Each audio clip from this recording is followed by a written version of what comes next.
it's an important topic today, and it's kind of a sobering topic. Yeah. A lot has been said and talked about in recent days and weeks and months about racism and this very difficult topic and tender topic, but I think it's important that we talk about it. So let's take a few minutes and talk about what does the church have to teach us about racism and social justice? Well, you're absolutely right, Brian, because I mean, many people might think, well, gee, it was 150 years ago with the Emancipation Proclamation that slavery no longer was part of the law of our land. But really, even though progress has been made, I think the recent situations in many various cities throughout the United States shows that we have a lot of work to be done.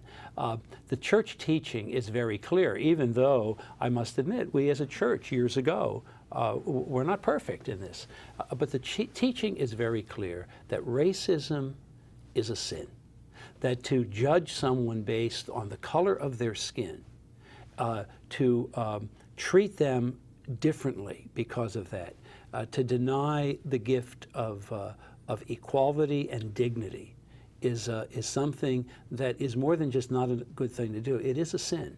And so it's very important for us as a church to be very clear on that. You know that Annette Turner has done so much with staff of the Multicultural Ministry Center, the office, that we're blessed with that. But we really do need to do more. But all of us as Catholics need to hear that teaching. Oh, we do. We do. And be reminded that this is not just a societal challenge or issue. This is a faith issue. Yeah. This is important what we believe. Now, you know, let me read something, because I meant to do this. In 1978, I was just maybe 5 or 6 years ordained. But the bishops of the United States issued a document called Brothers and Sisters to Us. Okay. And I have a quote here. Let me read it, and perhaps it could be put on the screen. It talks about racism as, and this is the quote, a sin that divides the human family, blots out the image of God among specific members of that family, and violates the fundamental human dignity of those called to be children of the same Father. It is the sin that mocks the words of Jesus, treat others the way you would have them treat you. Isn't that a powerful quote? Very powerful. Wow. Yeah. Wow. It's in the 70s. It was 1978 that it was issued, and I can remember because I was just getting involved with the Social Action Bureau back in the Diocese of Allentown. And now progress has been made, and thank God our church has been in the forefront of these things. I mean, I think back to, 1947, I think it was, in which Cardinal Ritter, who of course was born just across the river in Indiana, when he was the Archbishop of St. Louis, he was among the first to integrate the Catholic school system. So the Catholic Church we need to continue to be in the leadership. It's not as if that has not happened before. It has, but we need to continue to do that.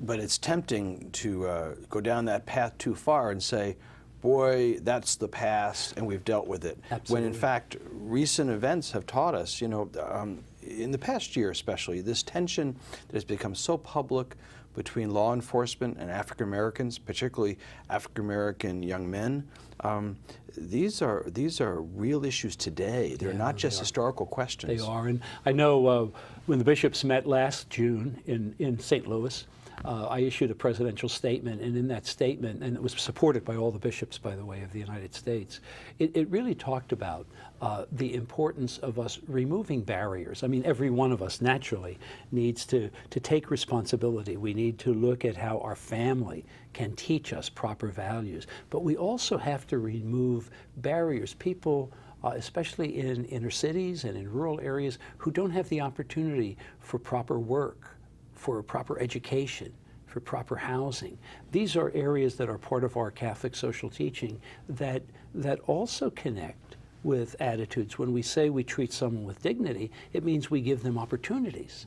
And so this is so very important if we are to promote true harmony and true racial harmony in our nation.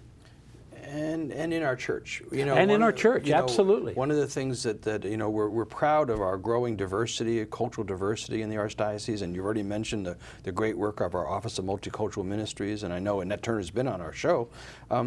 But Archbishop, we have our own shame. We have our own mistakes. I think you're absolutely right. And this is something that I think you and I have talked about this before. This is not something simply that a bishop does or that a priest does. No, we will live out our church teaching when every one of us and every family feels that call to treat people with dignity. You're absolutely right.